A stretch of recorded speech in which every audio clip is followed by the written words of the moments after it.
7 number का प्रश्न है, क्या समुच्चय 1 2 3 4 5 दिया है, समुच्चय को ए ले सूचित करते याद रखना में ए संक्रिया बी बराबर ए, यानी कि ए संक्रिया बी जो भी रखोगे तुम, ए बी का मान जो भी रखोगे वो ए के अंदर होना चाहिए, इस वाले के अंदर होना चाहिए, सिंपल। तथा बी का एलसीएम द्वारा परिभाषित संक्रिया एक द्विआधारी संक्रिया है। सबसे पहले आपको क्या क्वेश्चन दिया है, ध्यान से देखो, द्विआधारी संक्रिया कह रहा है, ठीक है मेरे भाई। तो आराम से लिखोगे द्विआधारी संक्रिया और इसको काफ़ी डिटेल में आप बनाओगे। क्या कह रहा है, ए और बी का क्या निकालना है, आपको एलसीएम निकालना है, यही कह रहा है, ठीक है। ए संक्रिया बी बराबर तुम्हारा क्या कह रहा है, एलसीएम निकालने के लिए। ध्यान से देखो, कुछ भी नहीं है, शॉर्ट में इसको समझाता हूँ। यानी कि ए संक्रिया बी का आपको क्या निकालना है, एलसीएम निकालना है इसका, ठीक है मेरे भाई, एलसीएम निकालना है। सिंपल सा देखो, मान लो ए का मान आपने 1 मान लिया, बी का मान आपने 2 मान लिया। इसी तरह से आप 2-3 एग्जाम्पल दे सकते हो। तो मान लो तुमको क्या करना है, ए संक्रिया बी, तो ए तुम्हारा 1 है और संक्रिया बी तुम्हारा क्या है, 2 है।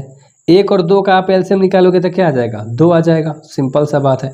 और 2 तुम्हारा ए के अंदर है क्या, ए कहने का मतलब क्या है, समझ रहे हो, समुच्चय। इस तरह से देखो, तो ए है समुच्चय के अंदर, यहाँ पर समुच्चय लिख दो यार, क्योंकि क्वेश्चन में तुम्हारा समुच्चय बराबर दिया है, देख रहे हो यहाँ पर समुच्चय बराबर, यानी इसके अंदर 2 है, समझ रहे हो, 2 भी एलसीएम आया है।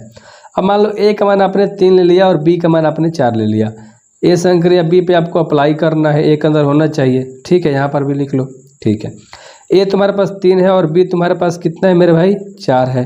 3 और 4 का एलसीएम क्या आता है, 12। 12 जो कि ए के अंदर यानी समुच्चय के अंदर तुमको नहीं दिख रहा है, क्योंकि 5 ही तक होना चाहिए था। एक और लेके देख लेते हैं, बस आपको एग्जाम्पल ही तो सेट करके दिखाना है। मान लो ए बराबर अपने 4 ले लिया और बी बराबर अपने 5 ले लिया। यहाँ पर सभी जगह लिख लो माना माना, क्योंकि आप मान ही रहे हो, मानने का ही काम कर रहे हो, आपके पास और कोई ऑप्शन तो है नहीं, समझ रहे हो, इस तरह से। तो ए संक्रिया बी है और बराबर में ए आना चाहिए, यानी कि 4 और क्या है, 5 है। 4 5 के एलसीएम क्या जाएगा, 20। 20 तुम्हारा ए के अंदर है क्या, समुच्चय के अंदर नहीं है। तो सिंपल सा बात है कि इसको भी आप काट ही दोगे कि नहीं है, ठीक है। बस यही आपको बनाना था और क्वेश्चन आपको समझ में आ गया होगा, राइट।